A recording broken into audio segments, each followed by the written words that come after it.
আজকে আমরা দ্বিঘাত করণী নিয়ে আলোচনা করব। প্রথমে তোমাদের জানতে হবে করণী কি। করণী হলো কোনো ধনাত্মক সংখ্যার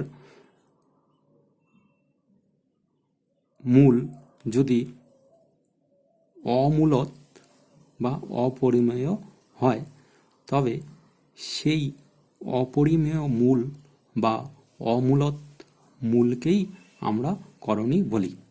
যেমন ধরি একটি ধনাত্মক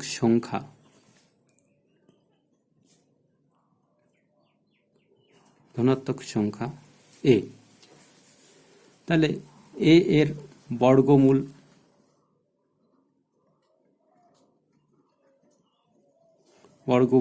বা সেকেন্ড রুট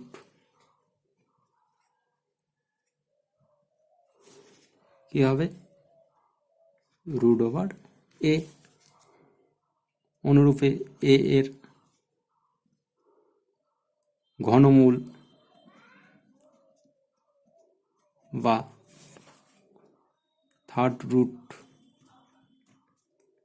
হবে থার্ড রুট অফ এ। এর চতুর্থ মূল বা ফোর্থ রুট কে লিখব ফোর্থ রুট অফ এ। এরকম করে আমরা যদি এর nth অর্থাৎ nতম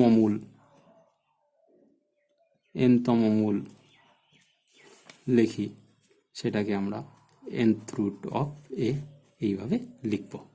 এখন এই যে রুট এটাকে বলা হচ্ছে রুট চিহ্ন অর্থাৎ মূল চিহ্ন।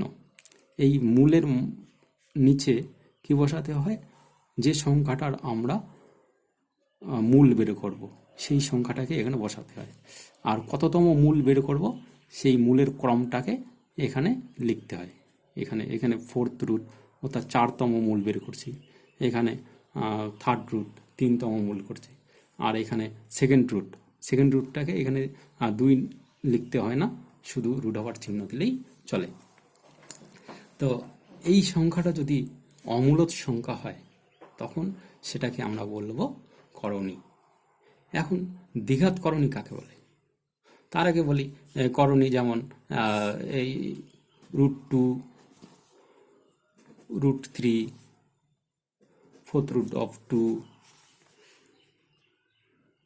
ফিফথ রুট অফ 2, এরা সবই হলো করণী। এখন দ্বিঘাত করণী কাকে বলবো? দ্বিঘাত করণী কি? দ্বিঘাত করণী কি? তাহলে দ্বিঘাত করণী অর্থাৎ আমরা যে বর্গমূল অর্থাৎ সেকেন্ড রুট কোনো ধনাত্মক সংখ্যার বর্গমূল যদি অমূলত সংখ্যা হয় তখন তাকে আমরা বলবো দ্বিঘাত করণী। তাহলে দ্বিঘাত করণী, এখানে দ্বিঘাত করণী কোনটা? এটা হলো রুট ওভার এ, এটা হলো দ্বিঘাত করণী। এবার আমরা কি দেখব? করণী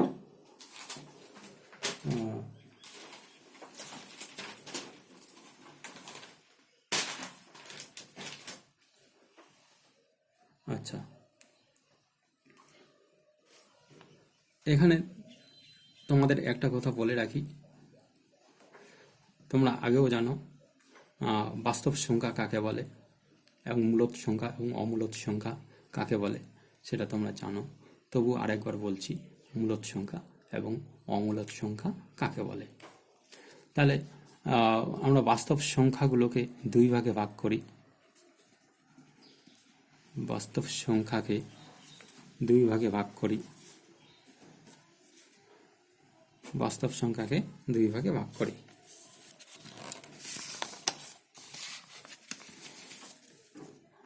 একটা হলো মূলদ সংখ্যা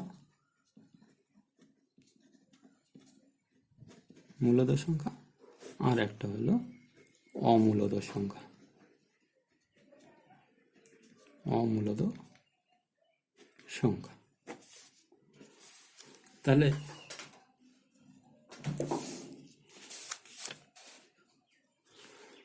মূলদ সংখ্যা কি? মূলদ সংখ্যা যে সংখ্যাগুলোকে আমরা দুটি পূর্ণ সংখ্যার অনুপাতে অর্থাৎ p/q আকারে প্রকাশ করতে পারি তাদেরকেই আমরা মূলদ সংখ্যা বলি। যেমন 2, 3, 0, 3/4, হ্যাঁ, এদেরকে আমরা মূলদ সংখ্যা বলব।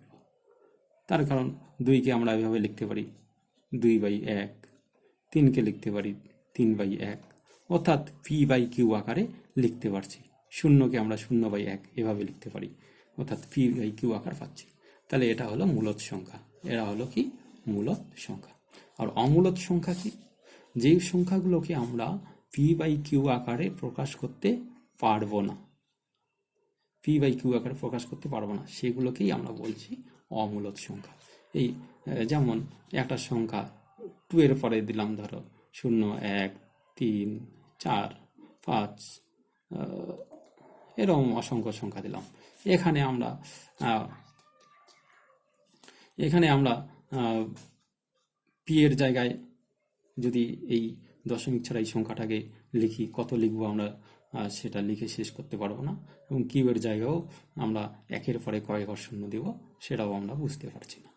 এই জন্য অর্থাৎ p/q আকারে প্রকাশ করতে পারছি না। এই জন্য এটা কি? এটা একটা অমূলদ সংখ্যা। এই অমূলদ সংখ্যাগুলোকে আবার দুই ভাগে ভাগ করা যায়। এটা হলো করণী, আর একটা হলো তুরীয় সংখ্যা, বা ইওলার নাম্বার।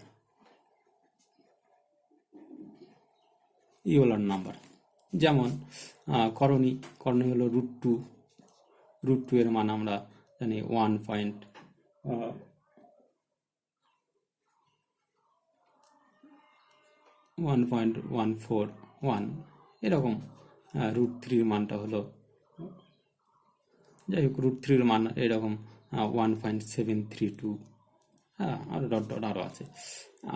তাহলে এটাকে আমরা p/q আকারে প্রকাশ করতে পারছি না। তাহলে এই যে √2, √3 এরা হলো অমূলদ সংখ্যা। আবার তুরীয় সংখ্যা কোনগুলো? না, এই যে πe, হ্যাঁ, πe এর মানগুলোকেও আমরা p/q আকারে প্রকাশ করতে পারি না।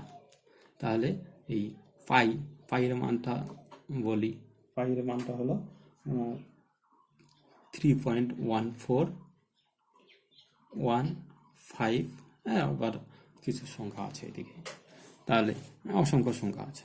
এটাকেও p/q আকারে প্রকাশ করতে পারছি না। কিন্তু এই তুরীয় সংখ্যাগুলোকে আবার আমরা করণী বলতে পারবো না, এরা আবার করণী না। তাহলে আমরা কি দেখলাম?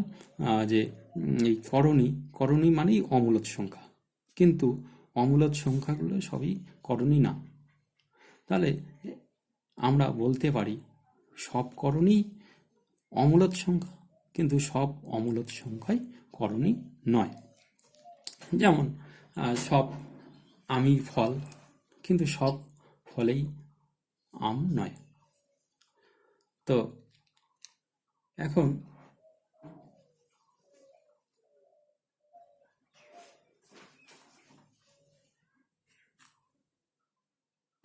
দ্বিঘাত করণী, এই দ্বিঘাত করণী আমরা করণীর প্রকারভেদ, এখন আমরা পড়ব করণীর প্রকারভেদ।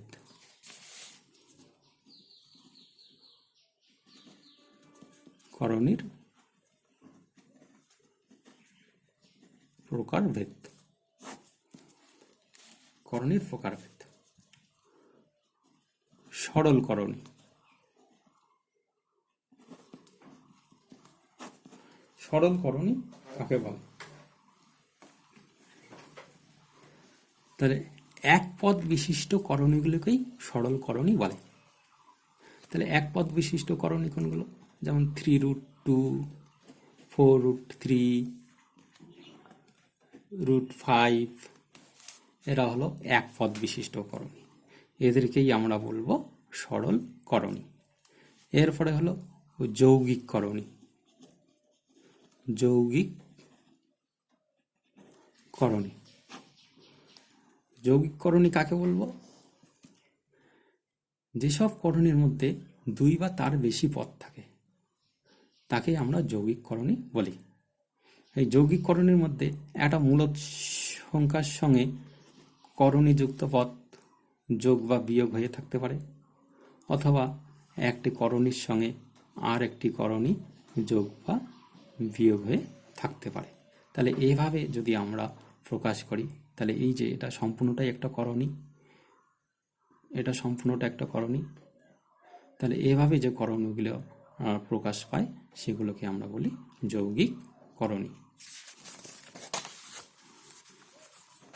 এবার আমরা আসব শুদ্ধ করণী কাকে বলে। তাহলে যে কোনো করণী সংখ্যার আমরা শুদ্ধ করণী, শুদ্ধ করণী, শুদ্ধ করণী কাকে বলবো? যে কোনো করণীর দুইটা অংশ থাকে, যেমন 4√2, এই করণীটির দুটি অংশ, একটা হলো মূলদ অংশ আর একটা হলো অমূলদ অংশ। যেসব করণীর মূলদ অংশে এক থাকে, মূলদ অংশে এক থাকে তাদেরকেই আমরা শুদ্ধ করণী বলি, যেমন √2, √3 এসব। এদের মূলদ অংশে, এটা হলো মূলদ অংশ, এটা অমূলদ অংশ। মূলদ অংশে থাকছে 1, এখানে 1, এই জন্য এই করণীগুলোকে বলা হচ্ছে শুদ্ধ করণী। এবার আসি মিশ্র করণীতে। মিশ্র করণী, মিশ্র করণী কাকে বলবো?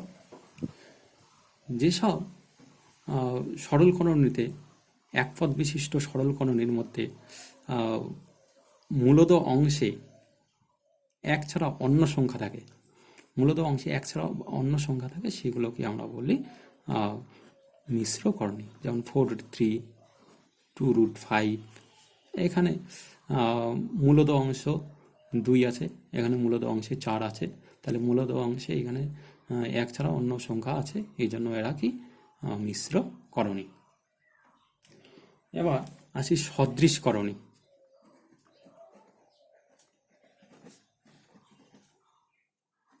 সদৃশ করণী, সদৃশ করণী কাকে বলে? বলছে যে সমস্ত সরলীকৃত করণীর অমূলদ অংশ একই থাকে তাদেরকে বলা হচ্ছে সদৃশ করণী। যেমন 4√3, 5√3, 6√3, এদের এই যে অমূলদ অংশ, এখানে অমূলদ অংশ √3, এখানেও √3, এখানেও √3, অর্থাৎ অমূলদ অংশটা একই, তাদেরকে বলি আমরা সদৃশ করণী। 4√3 সঙ্গে সদৃশ হলো 5√3, 5√3 সঙ্গে সদৃশ হলো 6√3, শুধু √3, এরা হলো সদৃশ করণী। এবার অসদৃশ্য করণী কি? অসদৃশ করণী যেসব করণীর অমূলদ অংশ একই থাকে না, আলাদা আলাদা থাকে, তাদেরকে আমরা বলি অসদৃশ করণী। যেমন 6√2, √3, √5, 6√7, এদের কি প্রত্যেকটিরই অমূলদ অংশ, এই যে করণীয় অংশটুকু আলাদা আলাদা, এই জন্য এদেরকে বলবো অসদৃশ করণী। এবার আর একটা জিনিস আছে, করণীর সরলতম আকার। করণীর সরলতম আকার, করণীর সরলতম আকার কি?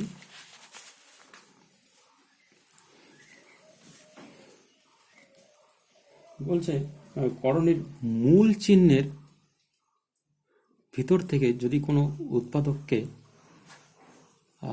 মূলদ উৎপাদককে আমরা বাইরে মূল চিহ্ন থেকে বাইরে নিয়ে আসতে পারি, তবে যে করণীগুলো গঠিত হয়, যে করণীর যে রূপটা পাওয়া যায়, সেটাকে বলা হচ্ছে করণীর সরলতম আকার। যেমন রুট 48, রুট ওভার 48। এখানে একে আমরা লিখতে পারি 16 গুণন 3।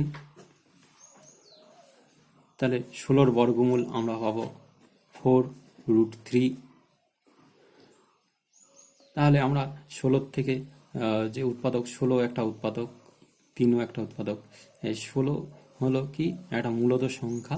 16কে আমরা রুট চিহ্নের বাইরে নিয়ে আসতে পারলাম, এখানে 4 হিসাবে লিখলাম বাইরে নিয়ে এসে। তাহলে আমরা কি করলাম, মূলদ অংশকে, একটা মূলদ উৎপাদককে আমরা বাইরে নিয়ে আসতে পারলাম। এরকম অর্থাৎ 48কে আমরা সরলতম আকারে প্রকাশ করতে পারলাম। 48-এর রুট 48-এর সরলতম আকার কি 4√3। এবার আমরা করণীর যোগ বিয়োগ, কিভাবে করণীর যোগ বিয়োগ করা হয়। করণীর যোগ ও বিয়োগ।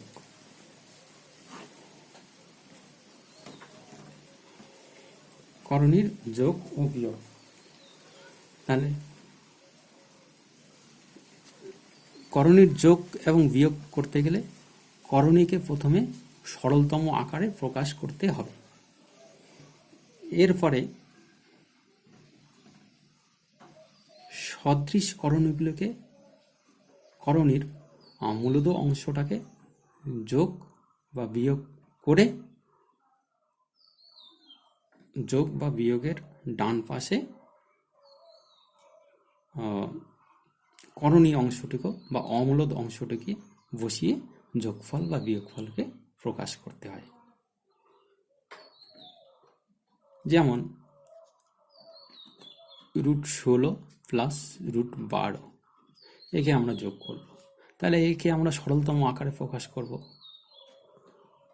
আচ্ছা, এটা √16 তো পূর্ণবর্গ সংখ্যা, এটা না নিই, √18 নিই। তাহলে √18কে যদি সরলতম আকারে প্রকাশ করি, তাহলে আমরা পাবো 3√2। আর 12কে যদি নেই, তাহলে এখানে আমরা পাবো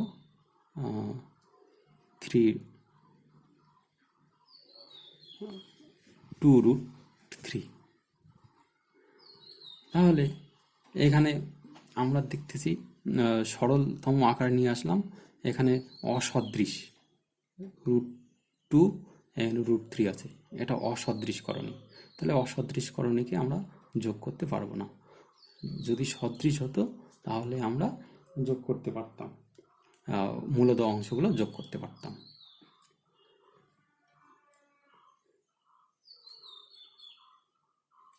এবার আমরা কোষে দেখি 9টা নিয়ে আলোচনা করব।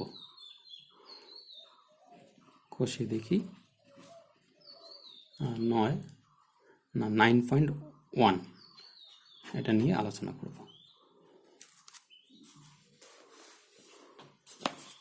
তাহলে কোষে দেখি 9.1-এর প্রথমে কি আছে, 1 নম্বরটা বলছে মূলদ এবং অমূলদ গুণফল আকারে লিখি।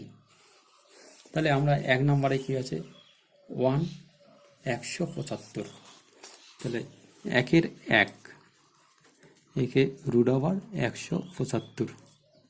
এটাকে যদি আমরা 175কে যদি আমরা উৎপাদক বিশ্লেষণ করি, তাহলে আমরা 5 দিয়ে দিলাম, 5 দিয়ে দিলে 35, 5 দিয়ে দিলাম 5 × 35। তাহলে আমরা একে লিখি 5 × 5 × 7। তাহলে এখানে আমরা পাবো 2টা 5 থেকে একটা 5 বাইরে নিয়ে আসলাম, এটা 7 লিখলাম। তাহলে এইখানে একটা মূলদ অংশ, এটা হলো অমূলদ অংশ। তাহলে আমাদের প্রশ্নে বলছিল যে মূলদ এবং অমূলদ সংখ্যার গুণফল আকারে প্রকাশ করি। তাহলে এখানে আমরা মূলদ সংখ্যা, এটাই কিছু চিহ্ন নেই, মানে গুণ চিহ্ন √7, অর্থাৎ মূলদ এবং অমূলদ সংখ্যার গুণফল আকারে প্রকাশ করা হয়ে গেল। আহ, বাকি অঙ্কগুলো তোমরা করবে, বাকি নাম্বার এগুলো একইভাবে তোমরা করবে এগুলো। হ্যাঁ, এরপরে 2 নম্বরটা কি আছে? 2 নম্বরে আছে 108 মাইনাস √75।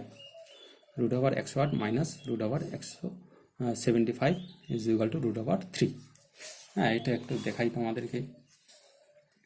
তাহলে 2-এর 1 লেফট হ্যান্ড সাইড প্রমাণ করতে বলছে, তাহলে লেফট হ্যান্ড সাইডের মানটা আগে বের করি। এখানে √108 মাইনাস √75। তাহলে এখানে আমরা আগে সরলতম আকারে নিয়ে আসি। সরলতম আকারে নিয়ে আসলে 108কে উৎপাদকে বিশ্লেষণ করতে হবে। 2 দিয়ে হলো 54, 2 দিয়ে হলো 27, 3 দিয়ে 9, 3 দিয়ে 3 3 9। তাহলে এটাকে আমরা এরকম করে লিখি 2 গুণন 2 গুণন 3 গুণন 3 গুণন 3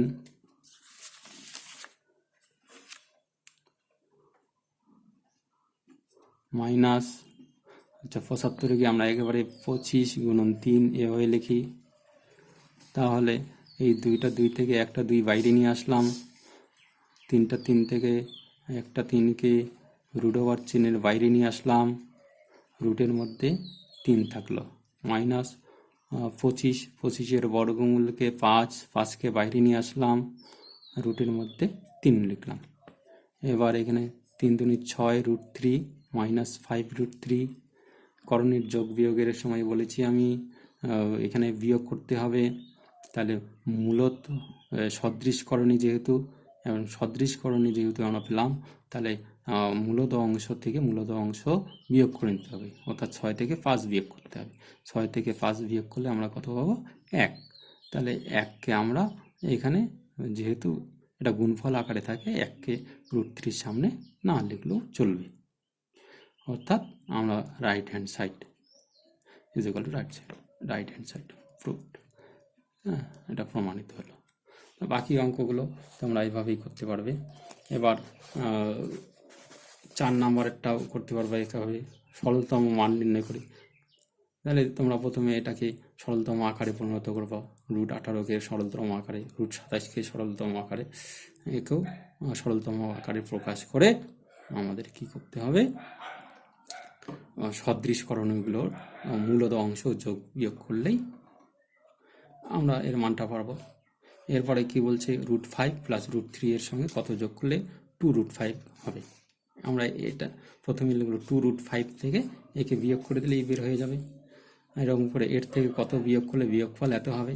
এটার ক্ষেত্রে এর থেকে যদি একে বিয়োগ করে দেই এই সংখ্যাটাকে, তাহলেই আমরা এখানে পারবো।